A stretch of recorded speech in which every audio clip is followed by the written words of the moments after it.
Students from Dobbins, a proud and historic high school in Philadelphia. Hi, my name's Tajay. Hi, this is Shadia Barrett, or AB for short.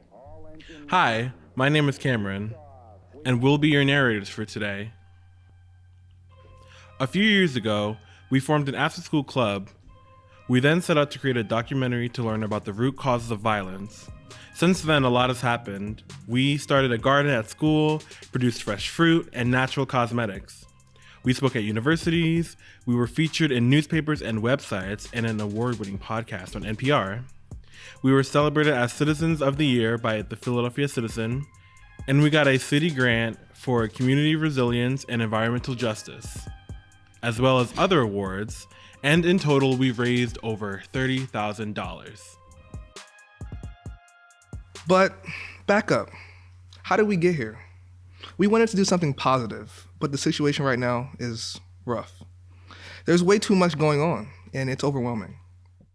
The city of Philadelphia is one of the few major cities in America older than the nation's independence, yet as up to date as tomorrow's skyscrapers, blending as it does the charm of the historic past with the loveliness of the changing present.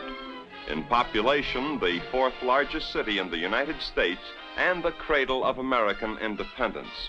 More than 1 million hands each year reach out to touch the world's most famous bell, of course, the Liberty Bell. It cracked the first time it was rung in Philadelphia that same year. Homicide rates in Philadelphia continue to grow. Dozens of people shot, some killed over the weekend. Where more than 28% of residents live below the poverty level. That is the highest rate of any U.S. city with more than 1 million people. It's no secret there is a serious homelessness problem in Philadelphia. And when it comes to Kensington, it's even worse due to the opioid crisis there.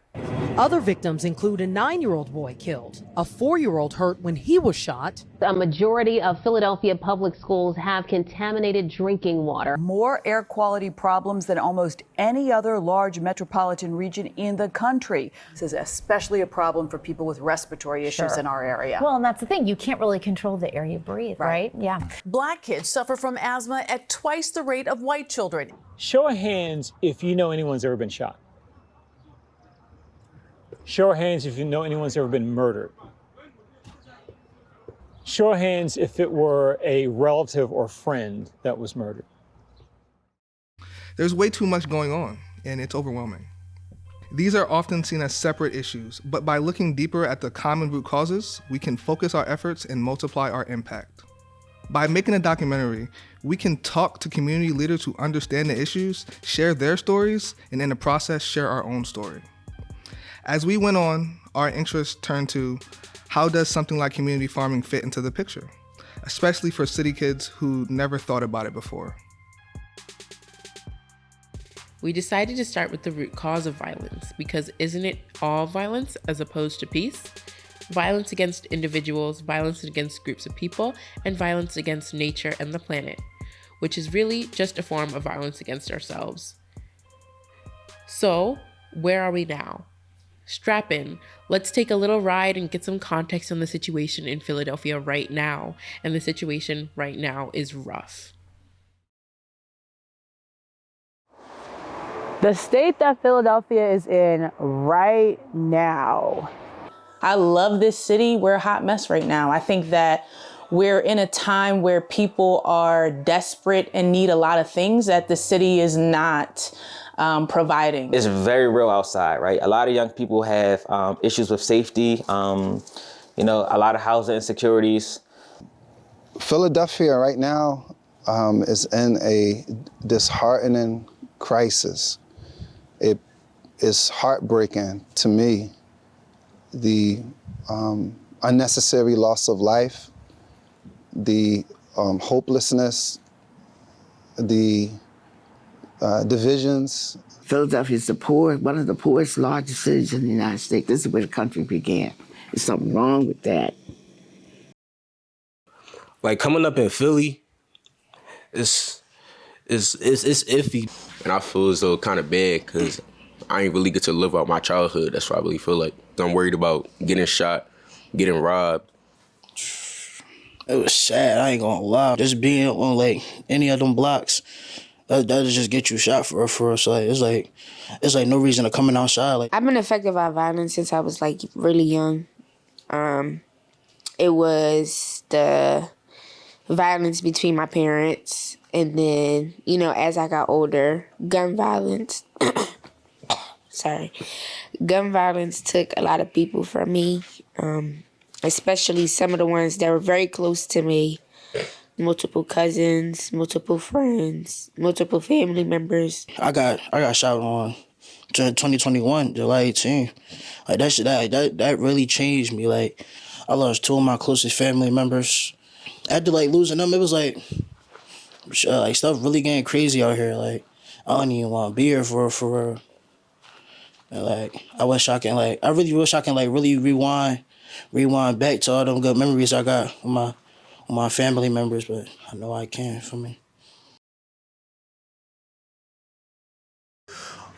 I'm from a city of crack bells and crack cells where cats on the Ave, they brag about who got skills, where cats are rash, they'll trash you if you not real. These young lads, they pop pills. If that don't get them, then the cops will. I'm from a city where Jehovah is a witness, where love don't know forgiveness and religion is big business.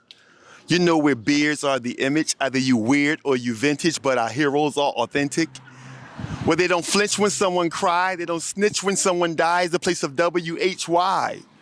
Why? Because corruption is from the top. Just look at the average block. South Philly, look at how they park. I'm from the home of hypocritical parking wars, Dominican poppy stores, and most of America's poor. You see, I'm from a place where hate is known and we're known to diss our own, but even still, this is my home.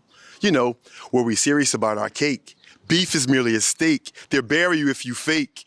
I'm from a place that'll scare you if you weak. It'll prepare you for your fate. If you make it out, you'll be great. See, I'm from a place where sports is a religion. Politicians push division. Public schools are like prisons. Yeah, home of the hack system, groceries, tax risen. We dealing with black issues. You know, where our music's underrated. We're often duplicated, but we're rarely celebrated. But we gonna change it, cause the past can't be the future. Like the trash, it's the usual. The caskets, the funerals.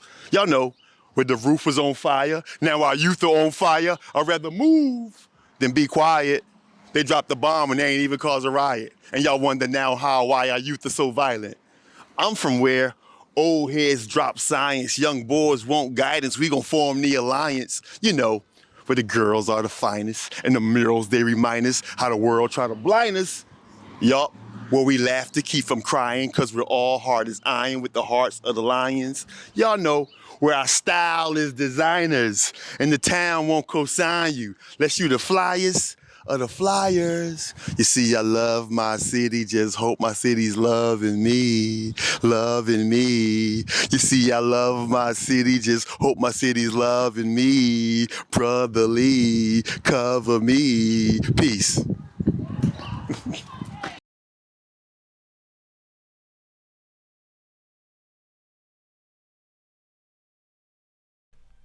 To begin our investigation into some of the causes and solutions of violence, we interviewed two organizations, Yeah Philly, which features teenagers, and House of Umoja, which is found and led by 92-year-old living legend.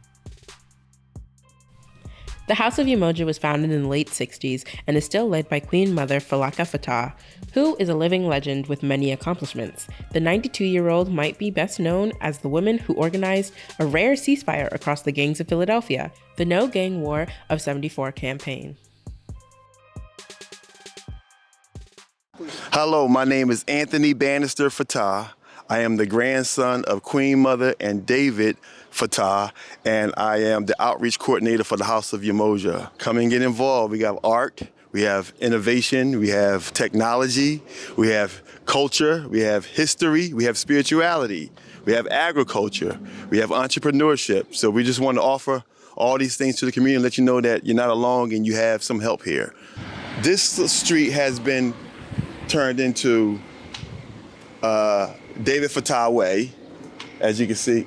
And this street right here is Queen Mother Falaka Fatah Way. So 50 Fraser Street and Master Street have both been renamed in their honor.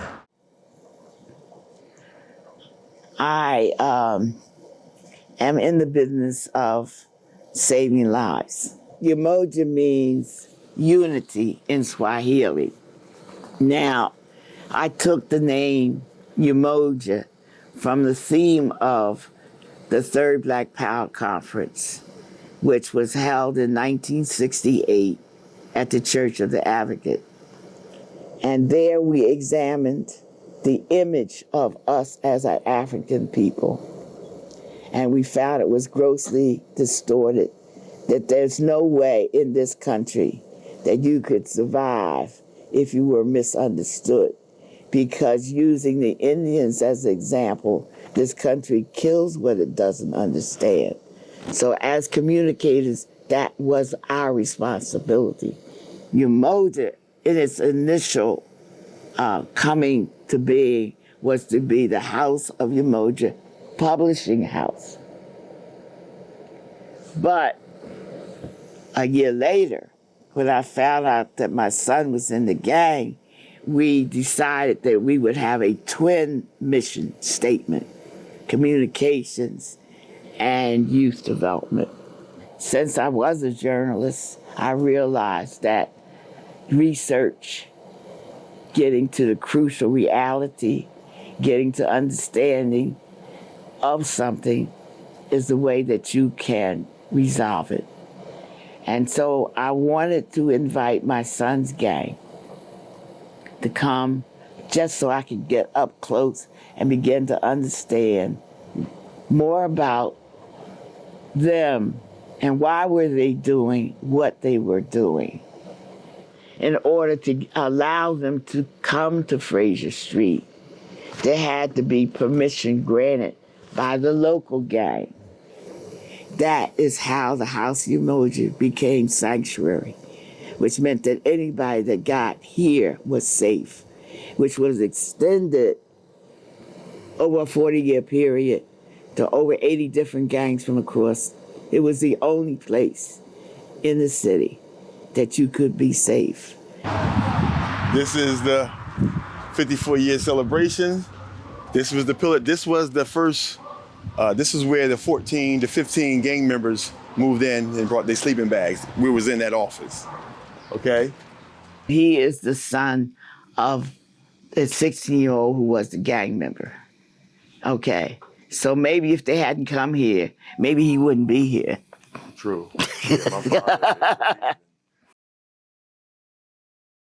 Yeah Philly is a youth organization based in West Philadelphia that is nationally renowned for their deep and revolutionary approach to uplifting young people who are impacted by violence and the issues they face. How you doing? My name is James A. I'm the co-founder and associate director of Yeah Philly. And this is our space. Most of our young people come here, chill, hang out, get a service provided to them. Most importantly, this is a place that they feel safe at and they can be themselves. And those are the things that we encourage our young people to do. I'm Kendra Vanderwater. I'm the executive director of Yeah Philly, and stands for Youth Empowerment for Advancement Hangout. So Yeah Philly was created to work with young people ages 15 to 24 in West and Southwest Philly and elevate their experiences and support those who are directly impacted by violence.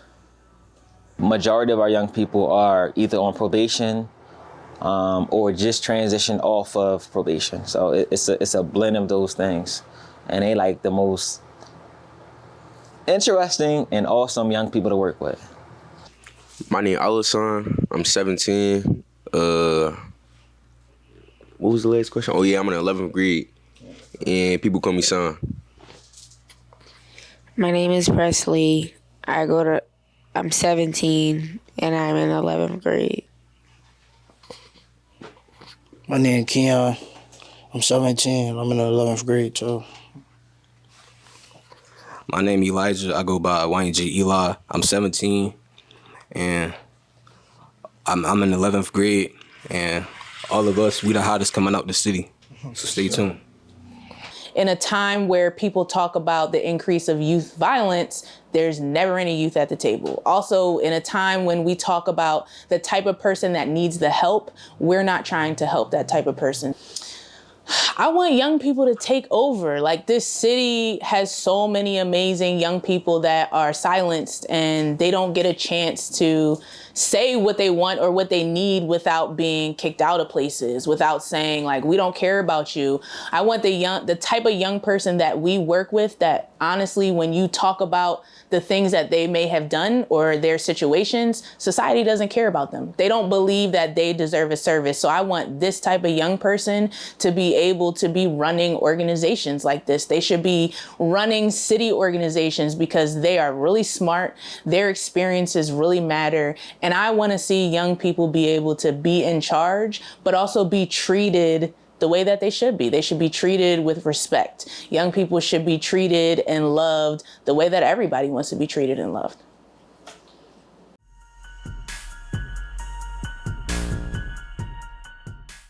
The reason today why violence exists is because the United States of America is the richest country in the world. And yet every day, 700 people a day in the United States of America die of poverty. Poverty is one of the largest root causes of violence. It's very real outside, right? A lot of young people have issues with safety, a lot of housing insecurities. So we look at violence as a public health issue. It's a large correlation to the social determinants of health. So if people don't have their basic needs met, then oftentimes they're going to be involved in some type of violence. And that's how the cycle of violence goes. So we have to be addressing the food issues, the money issues, the housing issues, the lack of stable family issues, education, mental health. We have to be addressing these things in order to reduce violence. Certain families have different situations, so not every family comes up with two parents or, different, like, people in the families could be, like, not fully connected and everybody's at, like, odds with each other. If you're asking people to eat food that is so full of chemicals that they cannot possibly furnish the fuel to the brain, which has to operate to think. And as you think, that's how you do. That's how you behave. Might that be a clue? Access to nature is a huge piece of the conversation. I think about the air we breathe in the city. We say all the time, oh, you're a product of your environment. We know that when communities and when your environment are invested in, there is less violence. And in my research, I found politicians who were getting elected to office based on the problem, but not really doing anything about the problem. I found police making it to the bank with overtime, making good money on the problem, but not solving the problem. Everybody's in it for the money. Nobody's in it to actually change. One of my closest cousins, my first cousin, and a few other of my family members were killed in the year of 2021. As far as my cousin's death, they know who the killer is. They know what the killer looks like. They know the killer's name, but he's still out there living his life. The whole police system is crooked. The government is crooked. And basically, the whole judicial system is crooked. There needs to be accountability in the court system. Young people are in the system and they are not getting the support they need. Being incarcerated for things that are environmental issues, for things that can be addressed in other ways. They're like, I need groceries in my house. My mom needs, the electric is off. We need it paid. All of those things that you have to address before you can help a young person change their behavior, right? And we are starting to bring awareness to judicial misconduct that judges do behind closed doors, to the harms that probation does to young people, how, they have cops come out to their house and serve warrants and beat the crap out of them, and nobody cares. I don't feel as though you really don't choose this lifestyle. Like, I feel like it honestly really does choose you. Cause say like your dad was investing in it, be like, oh, you whatchamacallit, son? All right, bet, now they out for you. And since that happened, now you gotta protect for yourself. If you kill it, and plus don't forget, they try to kill random people for no reason. They try to start beef for no reason. So if you kill the person that start beef with you, they cousins gonna come after you. They family gonna come after you. They friends gonna come after you. You kill them, guess what? You in the whole world now. And it's 2 games going back to back to back. This whole thing a cycle. And honestly, I just feel like I wish there was a way to kind of break the cycle. But everybody's so aggressive and ignorant, they don't want to listen. They think, oh, he just talking. Oh, blah, blah, blah, he don't know what you're talking about. Oh, he pussy. Oh, he a bitch, all this. At the end of the day, the people that say that, those gonna be the niggas that's gonna be dead. I'm not even trying to talk. Those gonna be the niggas that's gonna be dead. The people that's out here trying to break the cycle, the people that's out here trying to make a way, pave a way for everybody else, those gonna be the people that's gonna be successful. That's it.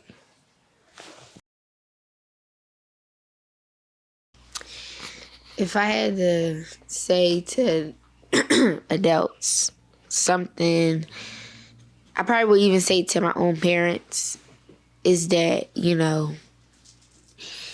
have to listen, like pay attention to children, because it's been a lot of times where, I've went through something like very traumatic to me, but it wasn't traumatic to anybody else.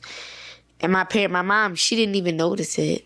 When, they feel like I do something wrong, it's constant going down my throat and yelling and just trying their best to make me listen to them. But it's like, you can't even tell if something is wrong with me. And I feel like that's a big part of why a lot of kids act the way they act. It starts with the parents. And, I feel like a lot of people are just having children just to have children and, not actually mentally thinking about, oh, I'm really going to have to be with this kid for the rest of their life. Children don't stay babies forever. For the school government, man, I ain't gonna lie. Do y'all fucking job, for real, I ain't gonna lie. Get better teachers and all this other, get a teacher that's really gonna teach us. That's gonna teach us something that we don't really know about. Some of these other teachers don't really say shit to us. They just give us work and just make us do it. So, get teachers that want to teach, for real. But I would also say get teachers that believe in us. If you don't believe in the young leaders that are here today, there's no point in you being in that school, and that's what I honestly believe. Once you hit a teenager, a lot of stress just hits you all at once. How do you really cope with it? I don't know, it's just very, stressful. But as far as growing up in Philadelphia, Philadelphia added, maybe a couple more years of stress onto that because it is Philadelphia. So, yeah, that pretty much is it. Their mindset is not on the right thing. So everybody is just more full of hate and anger from whether their past or they're bringing up, and they take their frustrations out on us or their future and not really thinking further ahead. So really, mainly in Philly, you got to move. You got to make the right choices and the right decisions, not for yourself, but for your future and your family. So the way they look at you and the impact that you have on them.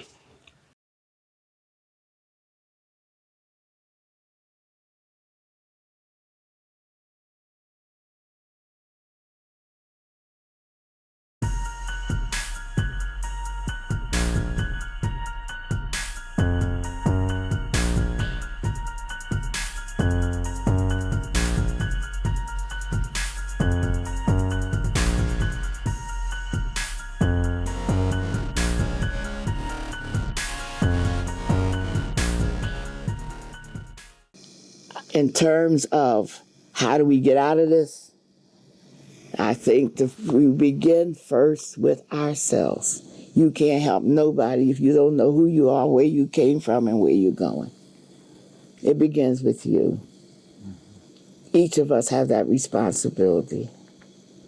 We do a lot of peer mediation and conflict resolution trainings for everybody. We help schools implement that. We want young people to be able to problem solve. We have a job program. You want to go to school? We can help you go to school. Anything you want to do. We have our hangout space. You can eat good food. You can play video games. You can do your laundry. You can take a shower.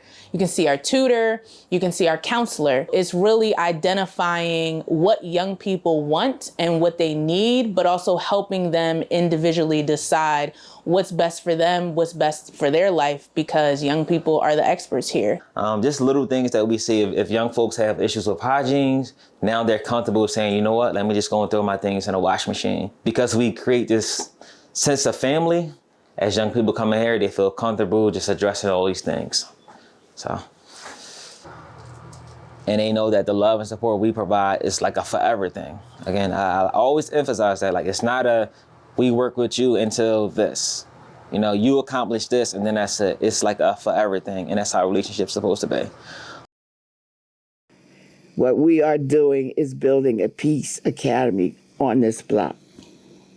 Not just for the kids, but for your kids and your kids and their kids. We have to have an institution of peace, just like Westport is an institution for war. It has to be a constant learning. That curriculum has to come from those, the best peacemakers are warriors. And why is that? That's because they know how terrible war is. It's going to take time, it's going to take money, but for whatever days I have left, that's what I'm going to be doing. That's what I do when I get up at 5 o'clock every morning. I start working on it. I got my pad, I got my pen, I'm still writing, okay? I'm trying to put stuff on paper so if I can't speak, y'all can read it. The Peace Academy has 3 phases to it. The first phase is entrepreneurship. You have to have pride in your work, and you have to be able to be independent that nobody can't tell you what you can do. But the second phase is agriculture. See, to me, it is important what you eat because it fuels the brain. And as I have said, if the brain is not properly nourished, then it cannot function correctly. Okay, so agriculture is extremely important, which is part of the Peace Academy.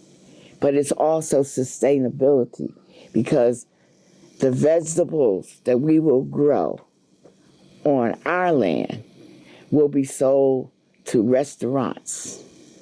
And the money that we get from the restaurants will pay to keep the classrooms and the teachers and the faculties paid. I do not want the Peace Academy dependent on somebody writing for a grant. I wanted sustainability from year after year after year. And the only way I know how to do that is you do it yourself. When we purchased this space, one of the things that we recognized was that we live in a food desert, west and southwest. Historically, young folks just believe in using, fast food options as a mean to eat at night. There aren't many grocery stores that's accessible where folks can walk to. So this initially was a 3-car garage, and what our young people decided would be best for us to utilize this space is to knock it down and convert an actual grocery store of our own. And this space we'll be able to utilize not just as a food pantry, but also our young people who are young entrepreneurs. They'll be able to sell specific items out of the store. Also that way they can kind of gain their own meaningful profit and see that they have the support that they deserve in the community. And the third part of the Peace Academy, cannot be just for the students. It's got to be for the parents too. You have to have professional retraining for the new things. Why don't parents have that? Because they're still struggling every day trying to be a parent. Nobody gave them a textbook or a PhD in parenthood. We do a lot of financial investment directly in people, paying people's bills, helping them move, paying their rent, investing in young people through wages and stipends and transportations and, helping people pay their property taxes, all of these things that help people stay in their homes, but also reduces barriers to the stress that they have just trying to survive. We do a lot of community and civic engagement. We do a lot of legal advocacy, and we want to tie everything we do in direct practice to legislation because we know that the policies that come out don't always represent what is supposed to be represented. Peace Academy has to have parents, it has to have the students, but it also has to have a think tank. That think tank should be able to draw in all of the people who have solved problems. You know who the happiest people are in the world? They're people from Finland. I want to know why. I want to know why they got something going nobody else got. So research, constantly staying up, being a global citizen, that's part of this academy. Where it's like I don't set myself up in situations for trouble. And plus, like, I learned mediation skills of how to calm certain people down or calm situations down. And plus, I took some anger management classes, so I really just stay out the way. This is one of the spaces I can honestly say that no matter where you're from, folks always come here and feel safe. They understand that even if it's folks that you don't get along with here, this is a space where we can kind of get some of those things resolved. And we've been very successful in making that happen. Our conflict resolution and peer mediation training, we created a curriculum that's specifically for our community, specifically for our people, specifically for young people. Do you know what mediation is and what that looks like? So all of these things that not only help people resolve issues better, but they're empowered and their confidence is built up when they're like, yeah, I can squash this, right? Like, we make it look like, people think it's corny, right? People are like, oh no, I'm not copping out. I can't cop out of issues or beef because people are gonna think I'm a punk. So how do we make that look cool? We pay young people to be mediators. They get all of this training, but also you're shifting the narrative around why squashing things in your neighborhood is what you should be doing. This is what needs to be in every school.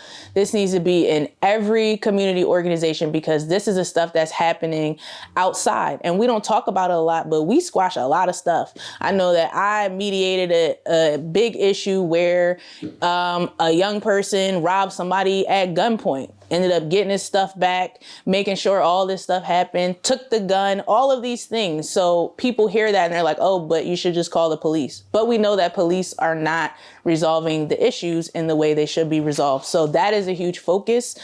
We talk about it a lot as a city, but I don't see a lot of people actually implementing it and doing it. And things like that actually reduce violence. So this is our Philly music studio. This has been a vital space because there's young people from different neighborhoods that technically beef, but they're able to kind of come in and kind of jump on the same track without any dissing. And those tracks has been like fire, to be honest. They're able to come to this space and be able to vibe and record and just tell their narrative about their life and where they from. And that's something that we're going to definitely keep doing as we move along. So, somebody want to spit some bars real quick? I got you. Hold on. There we go. Hold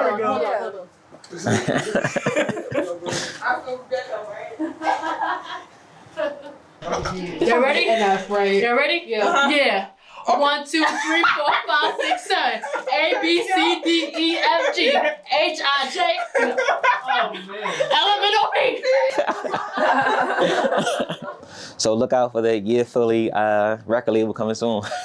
Most people think young people need to be attached to a sport or a specific thing, but what we see is that they want to have their autonomy to come in and be themselves first and have the option to want to do music, the option to want to do any type of mental health treatment or therapy, the option to want a job or not, right? the option to want to get their vital documents to get a state ID or a driver's license. And sometimes we fail because we push them to these things how we want to see it done. But when we're patient and we just allow them to just, do what it is that's important to them at the moment, that's how we have been a lot more successful. We're very patient. We're very youth-driven, and I think we'll never stop being that way. Look at one of my artists right here, too. What's up? Yeah, this kid I'm watching. What's up? The energy that be here is crazy. Like, there's all this love that come here. They always showing love, making music. Like, this is a good place to be at. Like, I really tell everybody to come here. And if everybody come here, that would be great. We would really be on top of Philly, for real. It was definitely a blessing when I first came, for sure. Changed my life, you know what I mean? All of these were office spaces and classrooms for the students. My grandmother raised over 3,000 boys on this block over a period of time, and it's been close to 15 years since we've been closed. She closed in 2010 when they both got sick. And I was in California with my music, and I decided to come back and help out my grandparents with the vision. Now I haven't been able to let go. So I'm here every day helping my grandparents fulfill the vision for the next 54 years. So yeah, of course, these buildings will be, brought down to be brought back up with the facade. All this architecture is pretty much West African Moorish architecture. You see there's no real rectangles or squares, but they're more circles, representing the continuity and the continuation of life, the continuum. Food for Thought was the name of the garden that we had, and that's also going to be the name of the kitchen/library. So you eat and you food your brain and you feed your body, nutrition. And basically, we use it as a multi-purpose facility, event space. And just coming out, bringing activity to deter negativity. We want to bring healing to our community. We have yoga classes out here with our children in the summertime. On the weekends, we want to convert it to a marketplace where you can come and vend. We're trying to create economic mobility inside the community. We teach how to print, how to prototype. We teach audio music production here already. Videography, design, app development, cryptocurrency, financial literacy.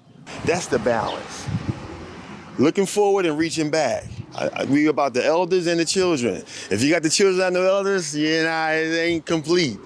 You gotta have the elders and the children in the now. That's our balance. To the youth, for all the kids, like, stay consistent in what you're doing, for me. Make a better way, make a better path. Like, don't get into this street stuff. It's not for you, for real. That's all I got to say. You got something to say, brother?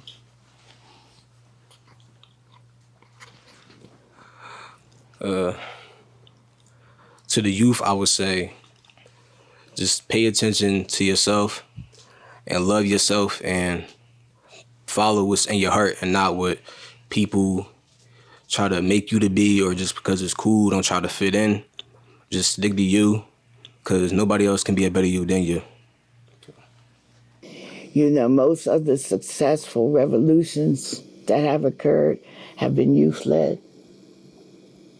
Okay, when they talk about the civil rights movement, you're talking about SCLC, you're talking about, listen, you guys right here, y'all the solution.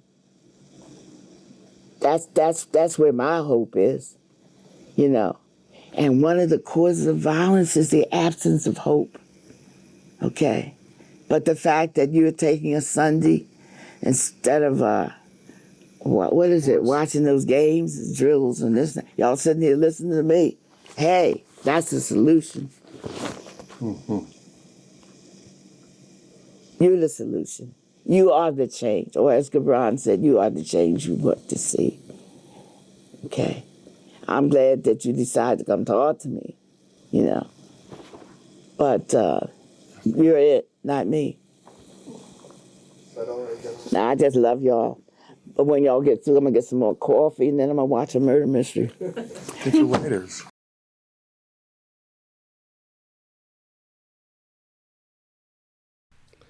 It was interesting that people didn't really talk much about guns or drugs or things like that.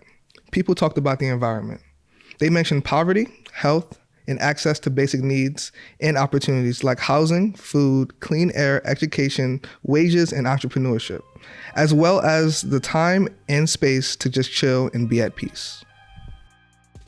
So, next, we spoke to 2 organizations that focus on building community spaces where people can come together to connect with each other, with nature, and with themselves. We're talking about community gardens and urban farming. Yes, in the city.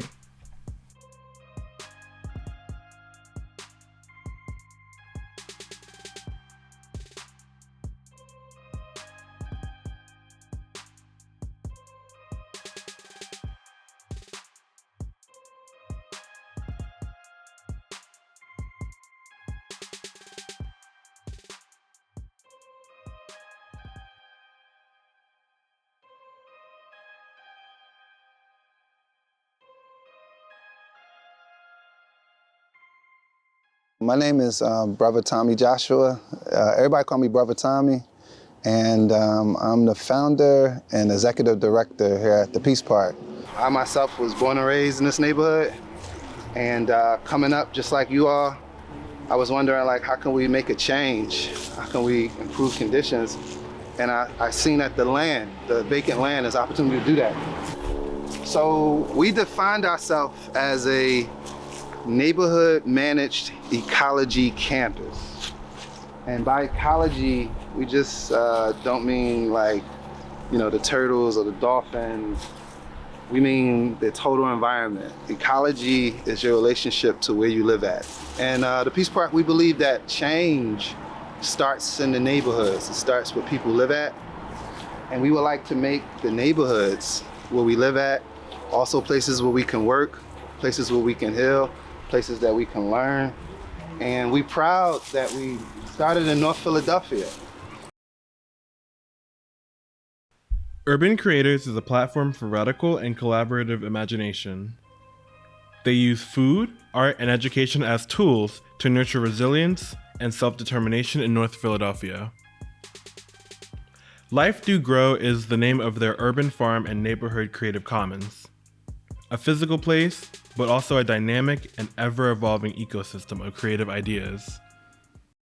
I am Justina Thompson, daughter of Charlene Thompson, granddaughter of Rebecca Marable, and great-granddaughter of Estelle Marable. And I farm, I heal, I educate, I tell the truth, I reevaluate, I check in, and I love. But mostly, I grow food and educate people. So, Urban Creators Life Do Grow Farm is a platform for radical imagination. We've been in this space for 13 years. This space itself has gone through a lot of different iterations. It was a coal refinery, it was a water factory, it was a box factory, it was an auto junkyard. And so it's gone through a lot of different things. When we found it, it was just a vacant lot. And so it took a lot of love and intention to pour back into a space where life do grow. Currently, we are stewarded by 3 teams, a farm team, an events team, and a neighborhood organizing team. And across those teams, we harvest our food for community events and community members. We host events where community members can release through art and expression. And also, if they have any individual entrepreneurship activities, they can come here and sell their goods. And our neighborhood organizing team makes sure that everything that we do is guided by the desires of our direct community members.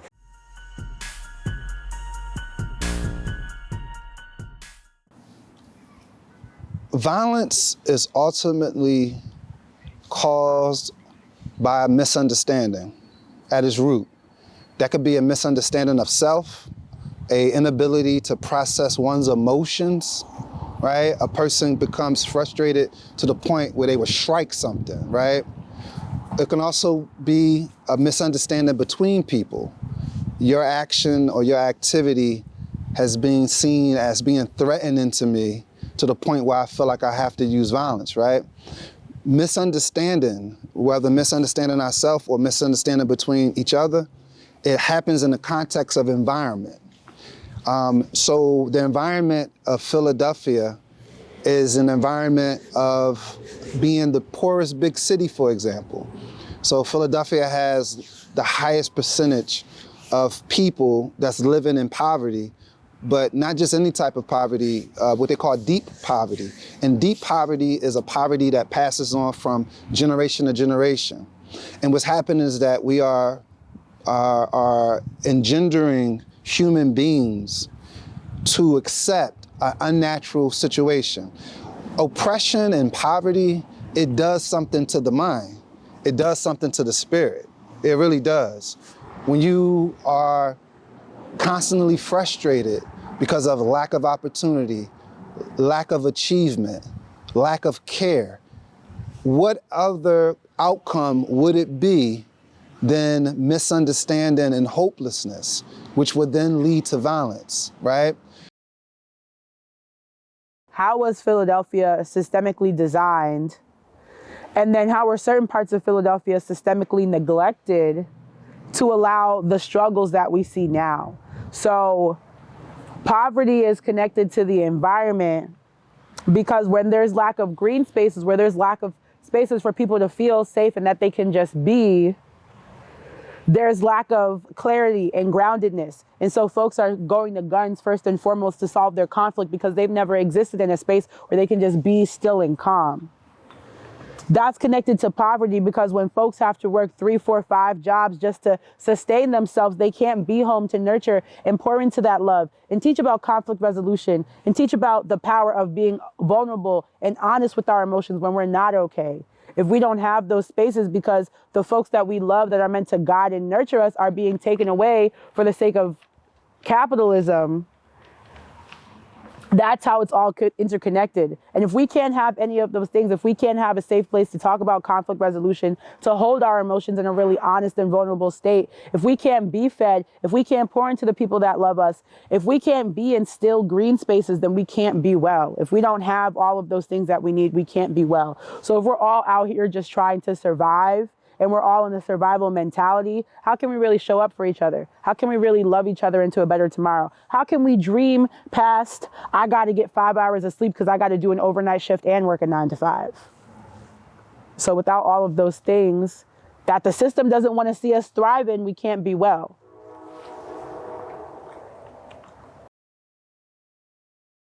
So the connection between climate change, poverty, violence, health, right? I think I gotta diss capitalism. I do, I gotta diss the capitalist system. And, think about it, folks. A economic system or a system that says that we should live our lives based off of what makes money. That's a terrible, terrible thing. Because that means that when we go some food or something like that, yeah, we eating the food, but always remember that this food wasn't cooked in the spirit of, let me see the best food that I can give somebody. What happens from that type of society and that type of thinking is that the worst food actually will get to the person because it's gonna be the food that they cut corners to produce, right? Think about even with education. These folks are not sitting back saying, how can we produce the best education for the students? They thinking about, well, how can I take the money from the schools? How can I deprive the unions of authority? How can I do this and do that? The reason why I had to start with critiquing capitalism is because that's the context of why so many problems is within the general society. So food, for example, people don't really think about how food affects behavior, First of all, manufactured and processed foods are full with chemicals, full with hormones, full with additives that creates more violent people. It creates people who cannot focus in school. It creates people that will be more irritable. It actually produces health problems, right? Let's talk about the inner cities. Black and brown neighborhoods are 9 times out of 10 closer to toxic dumps. They have less trees. They have poor air quality. All of this was an economic decision because of redlining. Redlining was a whole process of segregating these group of people into this part of the city and keeping this group of people from where it may be parks at, where it may be waterways, where it may be supermarkets at, right? So all of these things are interrelated. And oftentimes people do talk about climate change in an abstract sense, but the front line is the neighborhoods. The front line is the death and destruction that's seen inside urban communities. We also have to have a conversation about what is the cause of climate change. Climate change is human-made. It's human beings, it's human policies that lead to the problems. It's not that nature is revolting against us. In fact, we should be aligned with nature, you know what I'm saying? And I think I go back to those systemic things, like what areas in the city do have ample green spaces where people can just be safe and be held? Where are there art programs? Where are there recreational sports opportunities? Where can these young people release everything that they have? And I think the city's prioritization on housing and gentrification and development leaves the community needs in the dust. And I think that has a really big ripple effect. So I think prioritizing money is a root cause of all of these things for sure, and government corruption. I'm not going to go into all of that, but government corruption. And yeah. As gentrification advances, so do the hopelessness, so do the violence increase. It's no accident that the poor neighborhoods in Philadelphia are hotbeds for violence. Nothing says F you, excuse my language, than building a community without people who live there in mind. You know, it disempowers people to see development where they are not incorporated into. That's a hurt piece. It's almost like being buried alive. So this type of development that people participate in, that's led by their neighbors, you know, that builds up hope. It builds up precedent. Even the precedent of the Peace Park can be something that can strengthen you all in the work that y'all gonna be doing around Dobbins. Because it's been done before. Y'all can say, yo, people took over some land and occupied the land and got support. And yeah, they had opposition, but at the end of the day, they won. Or even this right here, like, we can do it. We can come together as regular folks and build the building. You know, we can navigate through everything.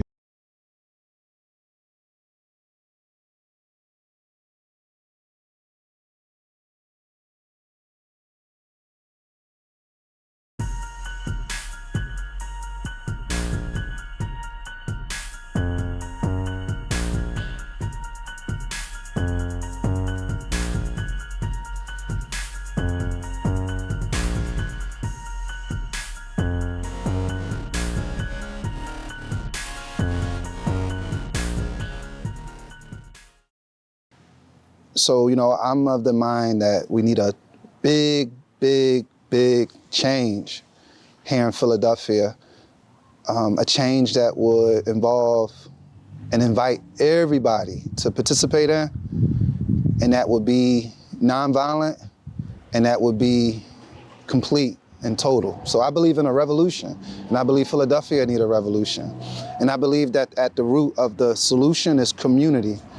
Bringing people together where they can be safe, where they can be valued, and where they can participate in a meaningful way.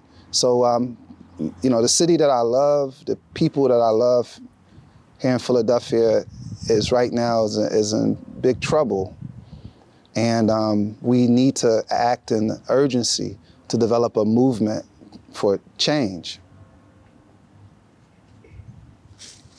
Rapid transformation of the communities. Like, our neighborhoods don't have to be graveyards. Our neighborhoods don't have to be places where we scared to go outside. Our neighborhoods don't have to be places where you look around, you see nothing but destruction. The Peace Park would like you to look around and see green, see greenery, see things that, neat things that make you think, see institutions that we built ourselves. Every neighborhood needs a community garden. And then I would say even like a Peace Park, because a community garden is a good thing, but it has to be transformative in its thinking. It has to be a place where people can come together and discuss things, and it has to be more than a garden. It has to be more than a garden. Even though a garden is the foundation, because it's food and it's community and it's us coming together to commune closer with the land as stewards, we also need to address like health. We need to address mental health. We need to address employment.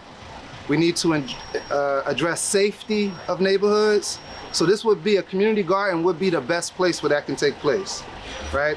Because it's not bring people together, but let's come together and figure out how we can be better. I'm talking about doing it with a new spirit and doing it independently, not as the government. The government can give us the money and we'll say thank you, but this needs to be done by regular folks. The neighborhoods, how they operate, how they look, how they smell, all of that gotta change very quick to show people that there is hope. Other than that, we're gonna continue to see what we have been seeing, which is a bunch of money being misallocated for anti-violence work, a city government that's pretty much throwing their hands up like, well, we don't know what to do. And most importantly, you're gonna continue to see bodies drop, mainly of young black men, but also of black women. So we have to have a big change. We have to have a tremendous movement, and everybody need to participate in this. It can't be just this group or that group. All of us need to come together with a razor sharp focus on this.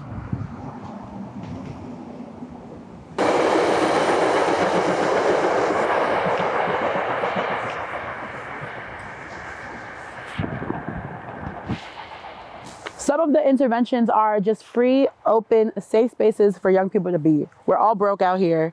We don't have extra money. We all just want places where we can chill and relax with our friends, and we don't have to worry about if this person is going to bother us, if I'm going to be in harm's way, X, Y, Z. And so I think that if we can all find it within ourselves to, whether it's once a month host a space, collaborate with someone else to host a space, and connect to the young people that we know and invite them to be nurtured in these spaces together, that's really what's going to be an intervention and going to be a solution.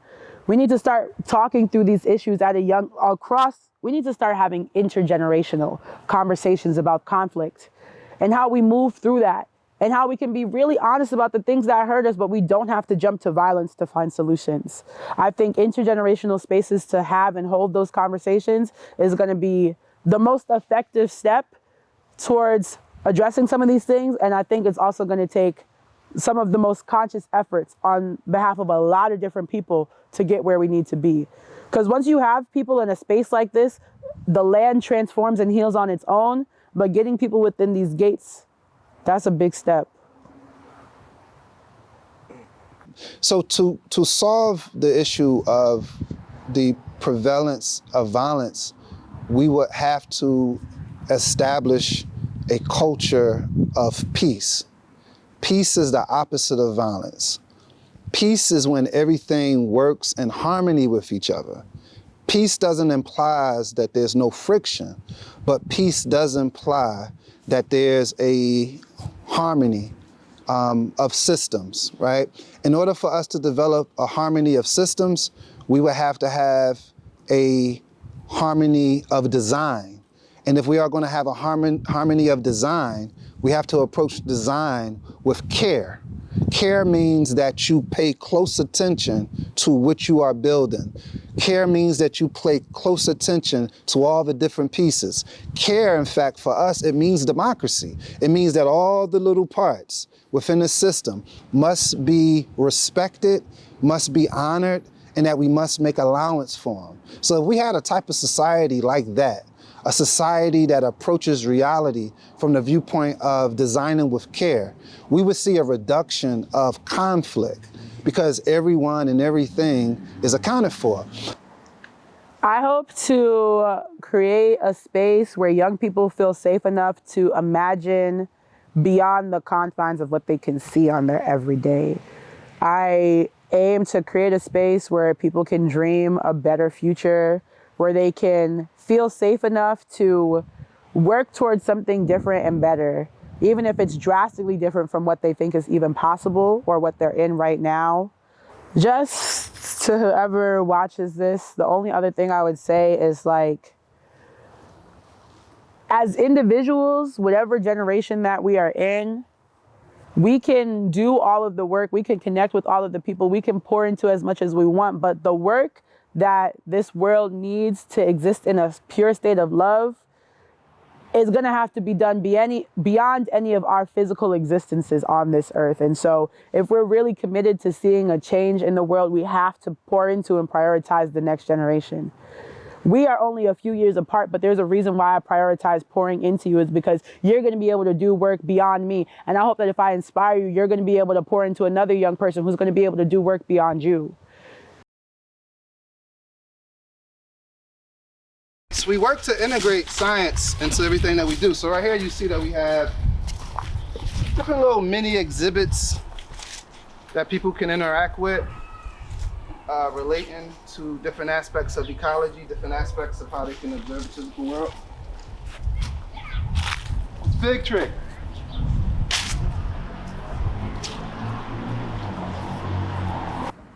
Guys, this right here, we call this the cube right here. And one of our comrades, Max, he is a professor and a designer. They've been working on this idea. In everybody's backyard, you have a box where you can get water from it. It can grow food. You can plug in electricity from it because it's collecting solar. There's also a water collection system that we probably could fit out so that it can actually filter the water, so it could take the rainwater, probably filter it. But more importantly, each one of these pockets can actually grow food. And there's an irrigation system. So basically you got energy being produced by the sun that you can plug into, run your house. You also have food that you grow, and you also have water that's being collected. And the dope thing about it is that it's all ran by your phone. So from your app, I can and I can open the door up from the app. I can increase the water levels from the app. I can, do this and do that. It also has cameras, so it's like monitored and whatnot. The Peace Park believes for us to be human, that is to be creative. To be creative mean that you should be able to be free, to breathe good air. You should be able to play with some dirt. You should be able to fashion materials, wood into a structure, a black walnut into a ring, some food into a meal on the table, right? Being in the garden is the best type of education that you can have. Because education as a discipline actually started with agriculture. Agriculture, engaging in it, observing it. This is where philosophy came from. Religion was heavily influenced by the movement of the sun and the stars, the rivers, the tides. Mathematics developed from people trying to figure out how can they maximize a particular space. Science developed from observation of plant life, of biology, of chemistry. So we say the best place to be would be on the land, around plants, around people. So the schoolhouse that we are developing is going to be called the Salakatora STEM Pavilion. And it's focused on STEM education, but a dynamic type of STEM education. A STEM education that's fun, a STEM education that's culturally relevant, a STEM education that's seeking to produce humanitarians and revolutionaries, problem solvers. And the school was built on the ideas of Afrofuturism. Anybody familiar with that? I am. Afrofuturism? Yeah. That was kind of the ideas that was influencing us. You know what I'm saying? So here's the school. Yeah. So this is gonna be the school right here. So as you can see, that's the house right there. Yeah, that's the schoolhouse. The schoolhouse is dope, y'all. Students have done this work. So, you heard of Youth Build? Everything starts from the land. The land is the most precious, most natural place that you can be at. Economics starts with the land. Even my phone right here, right? The things that make my phone special and the things that make the computer special comes from the dirt, the computer chips, the types of metals, the type of semiconductors, that's from the earth. Our clothes, our plants, right? If we're dealing with cotton, if we're dealing with linen, plants, right? Meadows, all coming from the land. So our vision is that community gardens not only can produce fresh food, but they also can be a basis for us to develop co-ops. Co-ops is when we work together. We commonly take ownership over something. Co-ops is not, well, I'm the boss, y'all the workers. Co-ops are more like, I play this role, you play that role, but we all share with each other. We all bring what we bring to the table, and then when it's time to harvest, we all share. So co-ops is cooperation. And we say, hey, who can make stuff from the land? Now you mentioned biomedicine. So some people went and started planting herbs and started making medicine from the herbs. And that's how they started a medicine company or a wellness company. So in this store right here, we allow folks to put their products in there, and through that way, we circulate wealth within the community, and we also create jobs. I have a question. Where do you buy these bundles at? We get these from a Native American co-op that's based in Arizona. So we get all of our products. These sage sticks, we get it from them.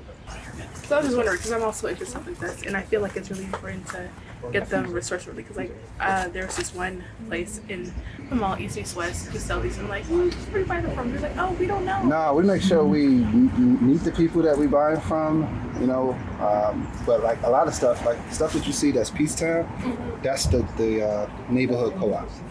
So all of that's produced by the neighborhood co-op. Those masks was made by folks.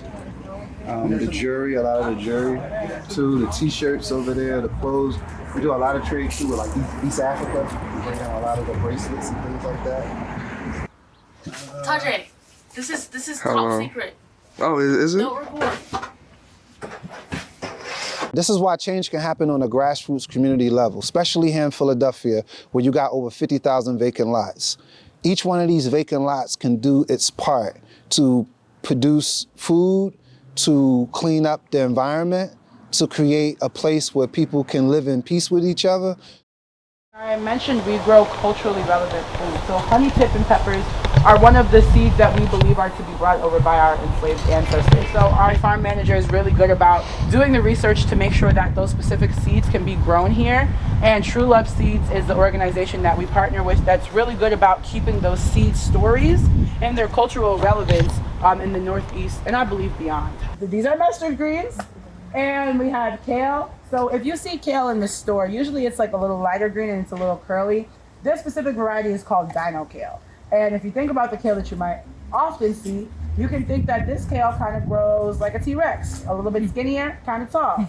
I'm scared. I don't want to step on something. Sorry, there's a lantern fly. All of the structures' roofs are actually slightly tilted so that they can catch water on them, and then it fills up all of these IBC tanks. So remember, this is that dino kale again. You can now see it actually directly in comparison. You see how that curly kale is a lot lighter, a lot bigger. Don't touch it. And then you can touch it. I mean, if you can try some if you want. Taste it. I dare you. Yeah, better cook. I did say that. That is It's how good. It's great. Are we done in the greenhouse? It's kind of spicy in here. The big leaves or the little leaves? I'll let us farm. We need young people to develop a youth movement. We need young people to connect with other young people and start talking about how things can be better. And then we need the young people to bring these ideas to the older people. And the older people may not want to hear it, right? But there's two things I need you to do. I need you to insist on your ideas. I need you to insist upon your ideas. But then the second thing I need you to do, I don't want to see you leave the room. Don't leave the room. Don't leave the room. Stay with the adults and struggle for your ideas. Because ultimately, though, we do need unity. We need a movement where young people are leading, but we also need adults participating in that, though. So lead the adults. We have to challenge those that's in charge. Not because we rude or because we are disrespectful, but simply because it's possible that that authority or that approach may not be the best approach. And because people are dying, because lives are being lost, because the planet is being destroyed, it's our duty to be new leaders, to be revolutionary leaders with a new vision of a better world, a better society, better Philadelphia, a better neighborhood, a better school. This is what needs to happen. But more importantly, we gotta stand against negativity. We gotta stand against apathy. We gotta stand against people saying, oh, things ain't gonna work. Oh, it's always gonna be this way. Oh, ain't nothing gonna change. We have to be the people that say, things is gonna change because I'm changed. That's why things are gonna be changed. And as long as I'm changed, then it's hope. Get on some land, get on these vacant lots that's in your community and transform your neighborhoods. The dreams that you have for the people who's listening, we so need them. You count, you matter.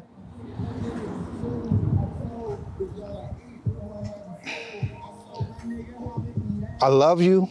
You know what I'm saying? I truly mean that.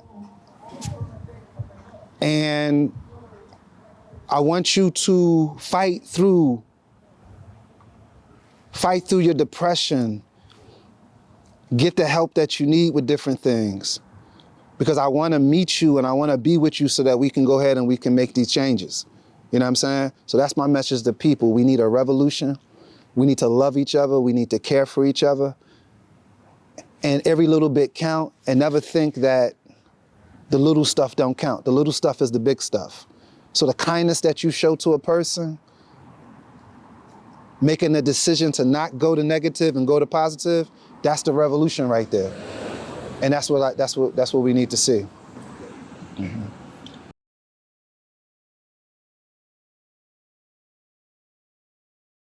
One of the terms that came up during our journey was environmental justice. So we asked environmental scientist Akila Chapman of Drexel University's Academy of Natural Science to tell us more about it. Environmental justice is actually something that is still being well defined, and I would say is not very correctly defined by the EPA and other government agencies. I would say that it's the interactions between people's identities in ways that they have been discriminated against and the way that they experience living in the world, particularly with the very physical environment. And so this has to do with more specifically issues of heat island effect and flooding in cities, but it also can be lack of clean access to water or lack of access to ancestral land.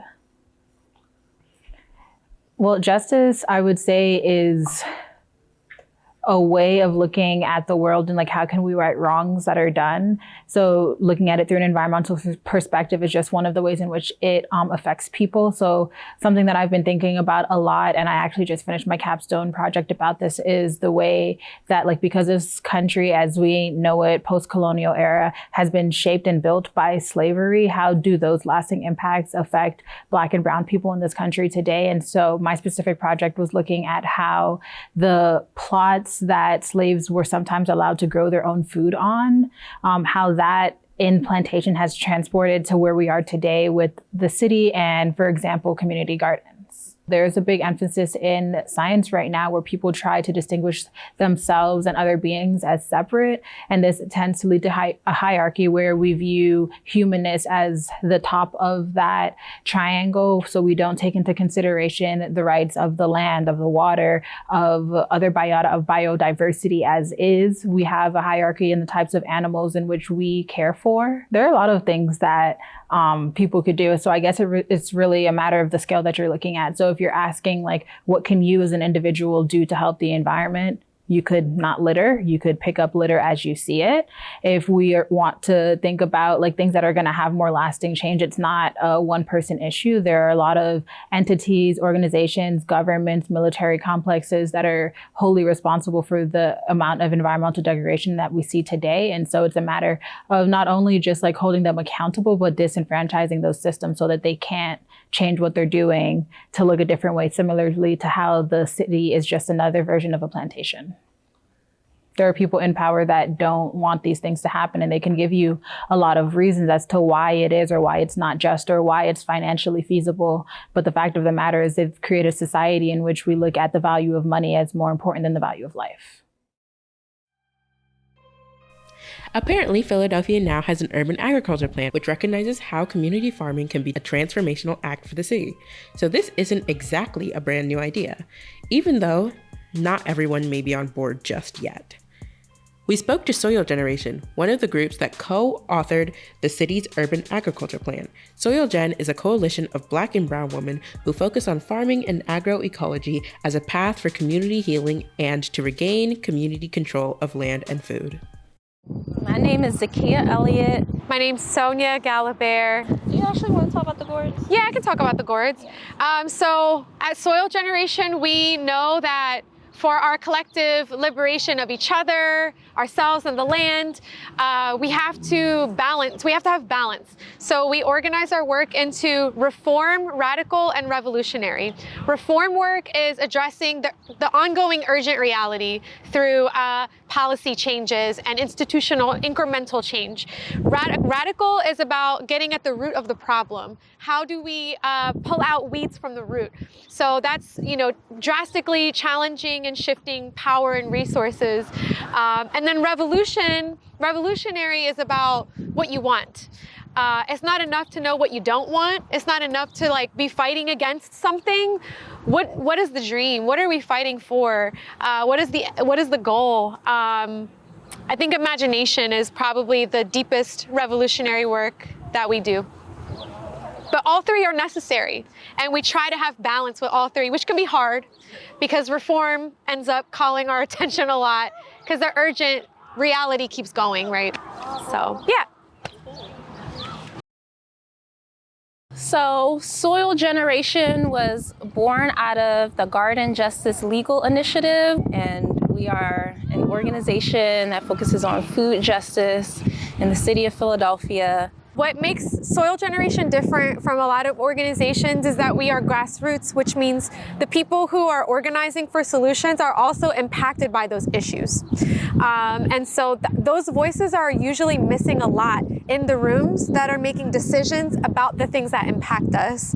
We've often been the only impacted people in the room. And so in terms of what the work looks like on a day-to-day, it might mean trying to join a meeting on a city level about land decisions that are being made at the land bank. It might mean trying to increase the number of Black and Brown people who are on this advisory board, right? So we try to infiltrate spaces where decisions are being made and shift the power in those spaces, and bring more of our people in those spaces, and in the process, try to redirect resources and power in favor of our community. We've written an agroecology manual. We've also co-authored the city's first urban agriculture plan. We've held food brigades in the city during the height of COVID. We've done a lot of work to bring growers together and to try to address together the issues that folks are facing in the city. Yeah, the Urban Agriculture Plan was co-authored by us at Soil Generation and a planning firm called Interface Studio. It was commissioned by Parks and Rec. So that means that the Department of Parks and Rec raised the money to pay us to create this plan. It's essentially a 200-page book that is full of extensive research, history, data that gives the context of urban agriculture in Philadelphia, and also lays out a 10-year plan for building a new and more just local food system.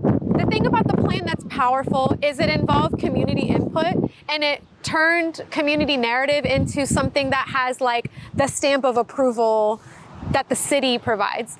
Unfortunately, what communities say doesn't often get taken seriously without being backed by some kind of institution. So this plan has data that tells the same story that our communities have been saying, but now it's data. Now it's, has the validation of being a city document. So we're hoping that communities will use the plan to almost be like a menu to say, hey, city government, I want this. It's like a fully laid out plan. Unfortunately, a plan is not the same as it being implemented. So the real work starts now. The plan has been written, it's comprehensive, it's big, it's great, and now we need community help to make those things real, to hold the city accountable to making those things real. The reason I got into urban agriculture is because I felt it touched on so many social issues at once. Urban agriculture has the potential to provide jobs and economic stability, which I feel is like a really big issue. So it also has the power to improve your health through being active and eating and accessing nourishing foods. It has the power to remediate soil and capture like rainwater and really like improve local ecosystems through like creating pollination spaces for bees. And it's also a really powerful way for intergenerational relationships to pass on culture and knowledge. And I came into this work through studying climate change and environmental justice. So it does play a huge part to have spaces where there are live plants growing, where we're communing with nature. There's also a lot of mental health connections with putting your hands into soil, with being around nature, with absorbing sunlight. There are some specific scientific, contributions, correlations that we can point to, but urban ag is so much more. It also, having green space also reduces violence in our communities. It gives us something beautiful to look at, spaces that we can gather in, and it also makes people want to respect their area more. If they see that there are flowers and food that's growing, it will make it less appealing a space to just dump your waste in or to bring your riffraff to.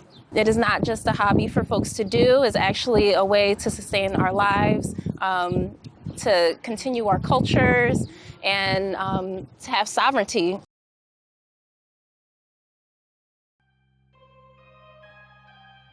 This was all really interesting. I was a little doubtful that people farming in the city would really get what was happening on the ground, but honestly they did, and they made a lot of sense.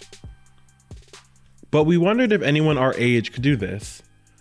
Well, we came to know of another school in North Philly called U School, where there was a career and technical programs for AFNR, which stands for Agriculture, Farming, and Natural Resources. They were growing plants, but also exploring how to start businesses called Sustainable Side Hustles.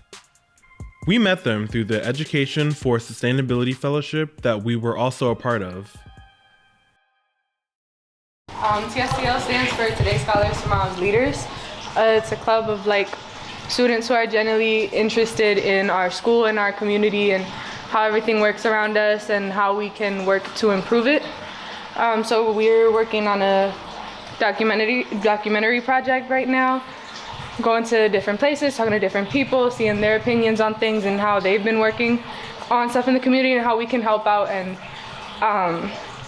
make little actual hands-on projects of our own. So we're here to find out about how you guys work in the school with your gardens and all that stuff, because we want to build one for Dobbins. We feel that it's something that's very important to have in a school, to have access to greens and plants and just be able to have a cool, chill, clean space. Our school does CTAs a little differently. We have a 3-year CTA program where in 9th grade you just start out, you're doing regular high school, and then in 10th, 11th, and 12th you actually choose your CTE shop that you're going to be in until you graduate.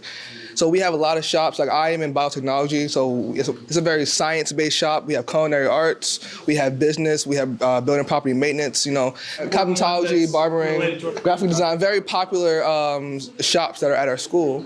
And we think that a garden can really impact a lot of these different shops. Essentially, building property maintenance can help build the things, culinary can cook the things, and other things like that. So this can really be a way to bring our different shops together in our school, is what I think we're mainly trying to get at. I'm very excited to start this project. I feel like attempting to get us together and to get us to do a project that we all, every single shop, can participate in will be a big thing for us, definitely. I'm also looking forward to your own project because I think it's good to have growth in the community, spreading the word, getting the word out, because that's really our agenda, to expand the community. And I am happy for you guys. So yeah.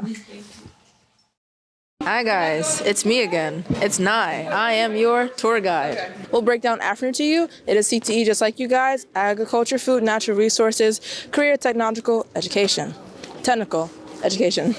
An intensive one-year program for high school seniors to explore the connections between food, agriculture, gun violence and the environment, climate change, and the health of people and the planet.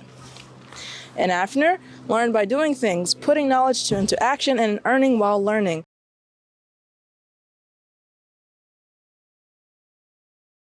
We have planted many things. Like I said, it is winter, so it looks like a drought, but we've had lettuce, basil, peppers, tomatoes, sunflowers, lavenders, anything you can really think of that is school appropriate, we've had in the garden. Everything that you also see was built by hand by students. The beds,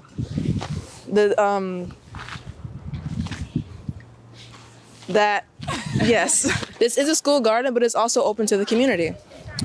We have a food resource room where we have meals prepared. We have fresh grown crops out of our own garden that is open and given to the public. In here, we made a bed for tulips that we planted 2 months ago? Yeah. Yeah, 2 months ago. Tulip bulbs. Tulip bulbs. It took us a while to actually get the stuff to make it. Just recently, maybe a few months ago, our garden got vandalized and we had to rebuild this entire construct. A lot of these beds were peppers and lettuce. Unfortunately, some people do not really take appreciation of our garden and like to vandalize it, but keep pushing. The grind don't stop. Yeah.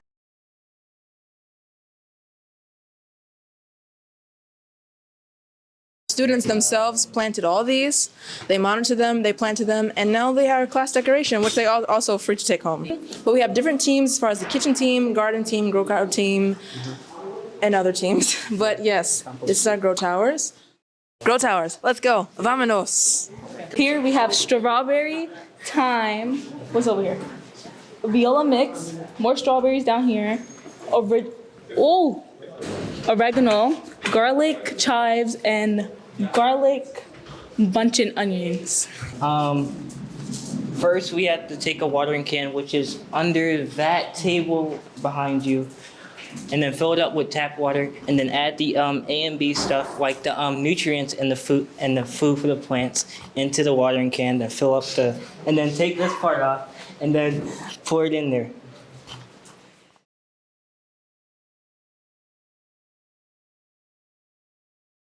I like to say my tag is I teach young folks to read, write, and make sense of the world, and I side hustle for social good the rest of the time. We started doing gardens. We started cultivating in the gardens, and simultaneously, I started a business accelerator program. We call it the Business 101 Side Hustle Accelerator.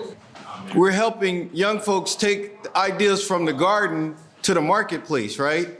And so they can take items that we create in the garden and then make them into sustainable hustles. For example, we grow herbs. And so we learn how to make herbal teas. But here's the other thing we do.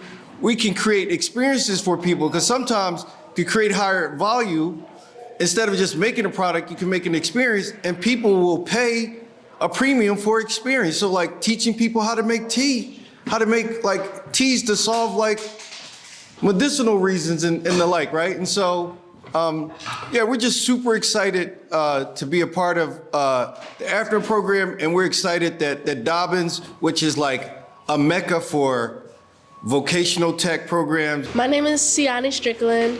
I'm an 11th grader at the youth school, and for my sustainable side hustle, I decided to build bee hotels to help pollinate the garden in the yard. Also because I just felt as though the bees are really helpful with growing plants and food and flowers, things like that, fruits.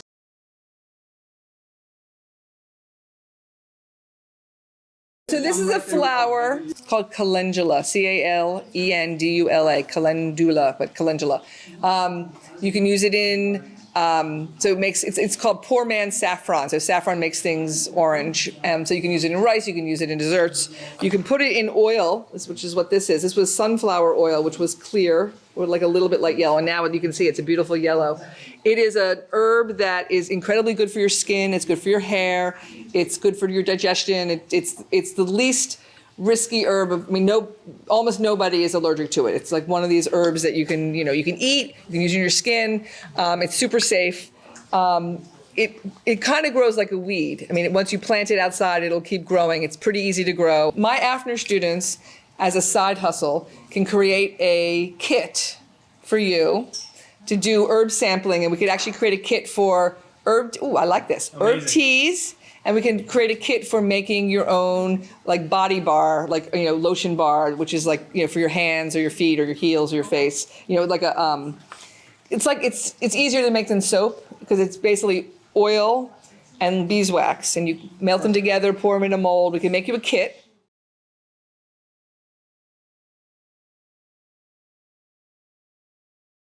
So if you saw outside, we have these grow bags. Did you see those? They're basically fabric bags. Fill them with soil. They have handles. You can put them on a pallet. You can just put one. Again, during the pandemic, I sent them to my students, all had them in their houses. So they could put them in their backyard or on their front step, or you can't put them in your room. But they're very convenient. You can cluster a bunch. I have a bunch in my driveway. I call it my driveway farm. I have like 30. And I have, herbs in some. I have one tomato in some. And it's like, you can grow a lot of stuff. You can get different sizes. They're inexpensive. It's a little bit, it's like a very low investment.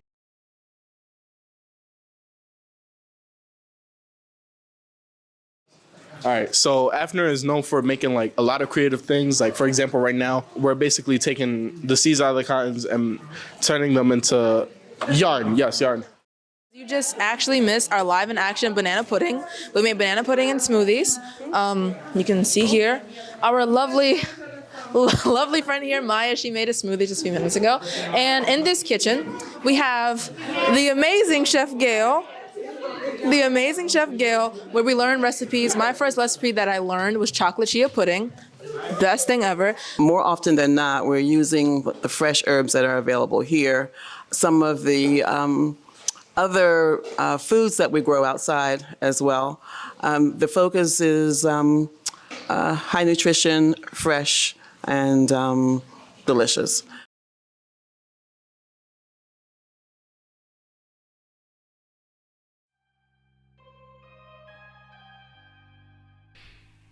If U School can do it, why can't we? It was time to start planting our garden, the Dobbins Peace Garden. What should we plant? Where? What tools do we need? I'm trying to talk, but he's very much interrupting me. How am I interrupting you? You're not saying I'm trying to talk. Say something. Shut up! Hi. After a lot of research and many conversations, we had a loose plan. We agreed to just take the first steps, to think of everything as a demo, model, or experiment, just to see if it was even possible. This way, we are not getting ahead of ourselves and not stressing out, and we're free to try things and have fun and just see how it all turns out. We decided to have two different parts to the garden. Outdoors would be a community experiment. We'll see who shows up to care for it, what gets planted or built, and see how it affects the school. Indoors, we plan to take a page from the U School's book and set up a hydroponic tower garden that will be used by the biotech program to grow materials for culinary and cosmetology programs to use. Hydroponic means that plants use water with added nutrients instead of soil. So we wanted to see if we could grow plants in the classroom all year round and potentially use that to cook or make natural cosmetics. You can use the kale to brighten your skin. It's like vitamin C. A face mask. Nice. You want to do one of each? You can do one of each. Compare the differences. The day was finally here. It was beautiful outside, and we were ready to break ground. Welcome, and thank you for joining us. We want to start by taking a moment to think about the history of this land beneath our feet. It is thousands and thousands of years old. The native people who lived and took care of this land before Europeans arrived were the Lenape Indians. Today, we want to honor that history and present our vision for the future. We, the students of Dobbins, have been inspired to create our own Dobbins Peace Garden. Yes.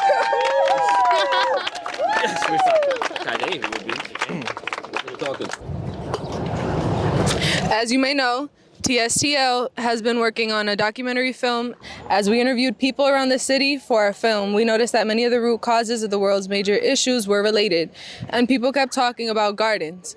Gardens, especially in Black and brown communities, have been shown to impact everything from climate change and pollution to depression, hunger, asthma, and diabetes, and even gun violence. Gardens create peace. I've always been connected to nature. Having this opportunity to transform an abandoned corner of our parking lot to a Dobbins Peace Garden doesn't feel real right now. But with great dedication, us Dobbins students can make anything happen. We wanted to start our garden for many reasons: to learn, to build, and to grow. Today, we will plant seeds for the community health and wealth. A garden provides fresh food and medicine for our bodies and minds. We are literally what we eat. We can also develop natural products and businesses. Money can literally grow on trees. With this Dobbins Peace Garden, we will bring the community closer to each other and to nature. So thank you for joining us in this celebration of life.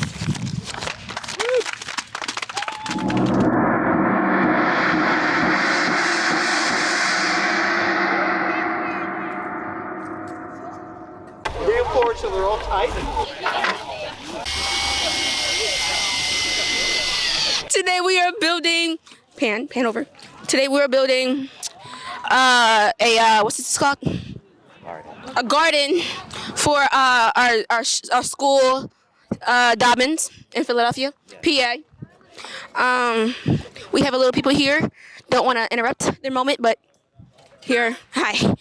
We're interviewing. How is the garden going? The garden is going really good. Right now they're trying to figure out where and how they want to level it exactly. I feel like this project was a really good idea, honestly, and it gives the kids something. It gives us all something to do, honestly, and it gives us something to look forward to. And I feel like we all have been like, I don't know, it created a lot of friendships, not gonna lie. And we're all like really close and we all have the same common goal. And I'm really happy that people wanted to come out and donate. Like, they donated food, culinary gave us water, more people brought water for all of us, and I really like it. And we were introduced to like a lot of new plants that we really don't discover on our during our day-to-day lives, so I feel like that was cool. And yeah, like, look at them all at work. We've only been out here for like, how long have we been out here? Probably like 2 hours. And they already have like both of the little things finished, and now they're just putting everything together. And I feel like if we can grow like a whole garden out here, then we can just use our own resources within like our school, so our school doesn't have to spend like a crap ton of money, and we can gain more money to like put funding back into our school for like little stuff. So I feel like that's good. I've been talking for a really long time. I'm so sorry. It is okay. It's okay. All right. Thank you so much for that interview. We really appreciate what you're doing for this planet in our school. All right. Let's go talk to Leah. Leah, can we get a quick question for you? Can we get a quick question for you, Leah? Can we get a quick question? Leah, oh my God, it's the star. Leah, oh my God. All right, okay. Leah doesn't want to talk right now, but as soon as we're done doing more interviews, okay, here's Leah. Leah. How do you feel about what we're doing for our school and our community? I think that'll be all. Okay. I think it's amazing, and y'all should follow me on Instagram because I am the president of the United States and the. I'm very proud to represent this garden community as an immigrant. You know, we love our fruits and vegetable construction workers, #1. I really just want to improve my community and, you know, have a sense of togetherness all together. And that's why, you know, we really decided we want to get a garden so we can improve everyone around us to get that overwhelming Black positivity. It was a very good addition to our community as a school. I think we just need a place to get together, you know, and relax and work in unison as one instead of fighting.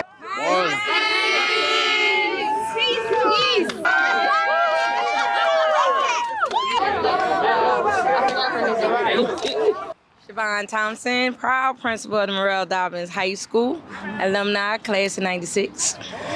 What made y'all say yes to the garden? Because it's going to be student-centered, and definitely we want to expand school and our campus so they give you also an experience. to get back to the community. You know, our motto is to enter to learn and go forth to serve.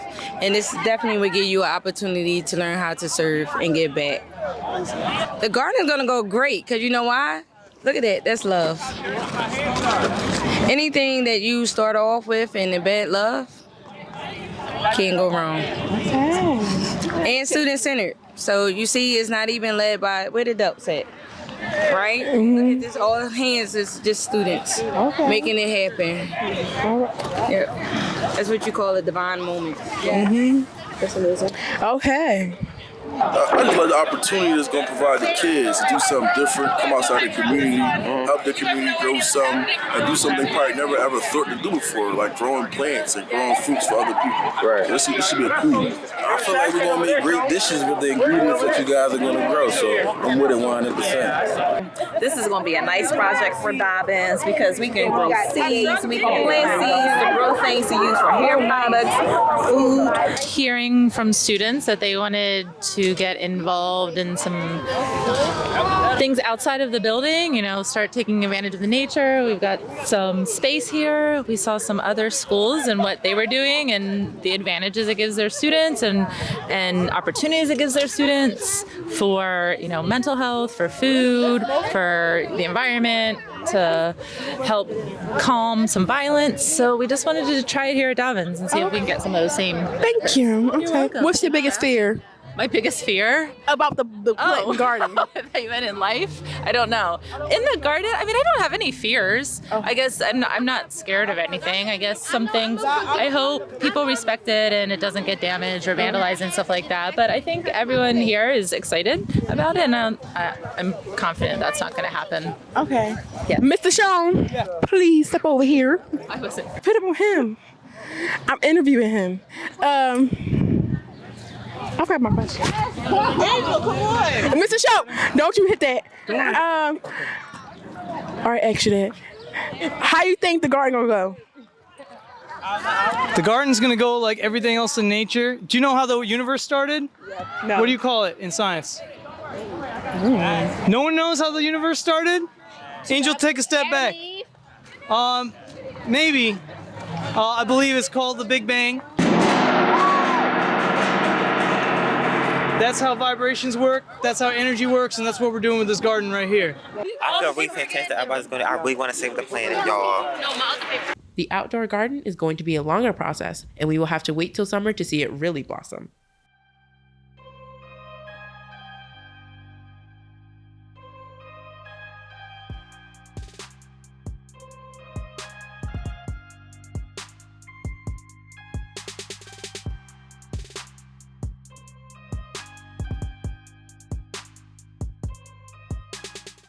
Now let's take a look at the journey of our indoor hydroponic tower garden. The biotech program basically took care of most of the growing part. They monitored, put in the nutrients, and balanced out the pH. The culinary arts and cosmetology programs wanted to see if they could really use these hydroponic homegrown plants to cook and make their own products. This could not only save money, but also make money. Hi, good morning. I'm Ms. Flowers, the biotechnology teacher, and my students will tell you a little bit more about this hydroponic tower that we've been taking care of. It says, my favorite plant on here. My favorite plant, well, I'm loving the way the mint is growing because the mint is just, wow, so aggressively growing. I love the mint, but my favorite is the basil because basil is just so tasty inside of all of your dishes. This is a hydroponic tower. It's a way of growing plants indoors while still providing them with all the nutrients and all of the components necessary for functional photosynthesis. So there's these lights on the machine that provide light. There's water, there's a watering system inside that goes straight to these little sections, and in order for the plants to receive the nutrients, solutions are, when they're watered, solutions are mixed into the water that will provide all the nutrients necessary for them to be able to produce food. And then we in biotech monitor the pH for the plants to make sure that they're growing healthily, that there's nothing wrong with them at all. Everything is completely edible. It's very much edible. It's clean. you don't have to worry about any dirt or anything. Cut. Miss Flowers. I told you, do She gloved up after. I got new gloves. I'm not. So what do you put the gloves on for, though? Because she didn't want to touch it with her bare hands. Oh, you want to eat it, but you don't want to touch it. Does that make sense? Cause I'm going to put it in my mouth, but I don't want it on my hands. Okay, so I'm going to be trying the mint today. My hands are clean, guys. Don't worry. So I'm going to be trying the mint.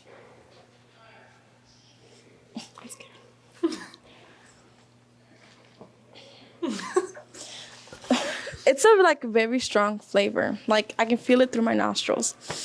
It does give you like a minty kind of.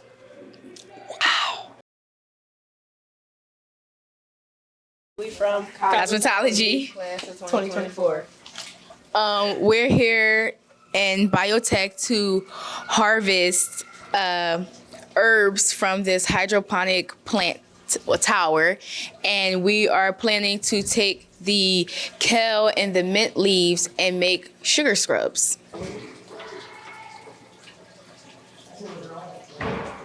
And we in our cosmetology lab. So right here, we harvest all our products. We got, like I said, our mint and our kale.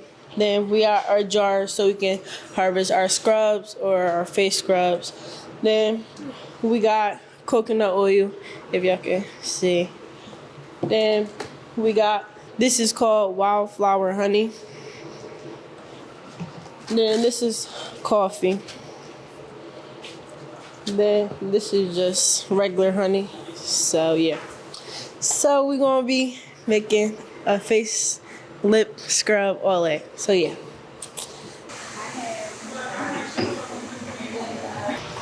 Catch me coming to the phone. I done my scrub. Made 2. Like, look at all of that. Fill it up to the tippity top. So like, it smells like sweet potato. We can refrigerate this. Yeah. I'm in the culinary program, and I'm making watermelon salad with mint right here. And we making, what we making? It's like, no. We making cilantro salsa. And I'm making tomato basil cucumber salad. It's down there. That's the basil right there. Yeah. Real close up on it.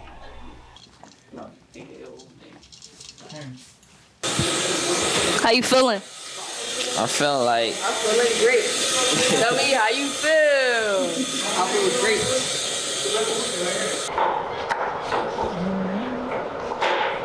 What you doing, Maya?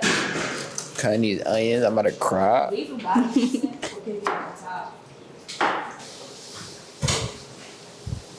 Beautiful. Beautiful. Farm the table. Yeah.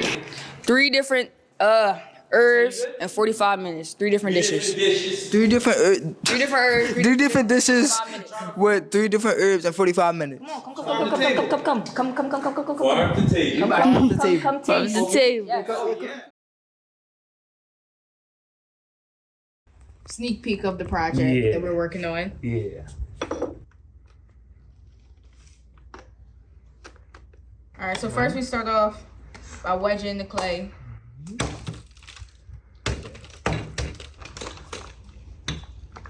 This is to roll out the clay to make a slab. And these are our stencils for our board. Yeah. Now, after this, we wait for it to dry fully. And then after that, we put it in the kiln. Once that's done, we take it out and glaze it. And then it could come out looking just like this. Or the words. Or the words also. This should be enough, right? Said Nut, and he grunted. Trent saw his knuckles whiten with effort while Nut chattered. Find the right one. Some little one here, I think.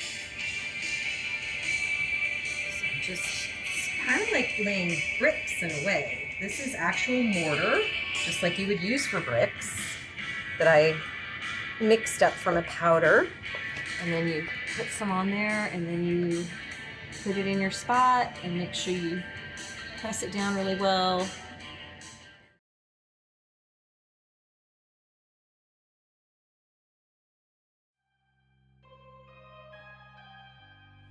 Thank you for joining us on that journey. Honestly, it took a village. It took a lot of work, but it was a lot of fun, and a lot of friendships came out of it. Our community helped make it happen. Maybe by ourselves we can make a dent, but what if everyone did their own projects that made sense for your own community and situation? We could set off a little ripple, but if you join us, maybe it can be like a wave. And maybe you will inspire someone, and that can become a movement with a vision for a better future.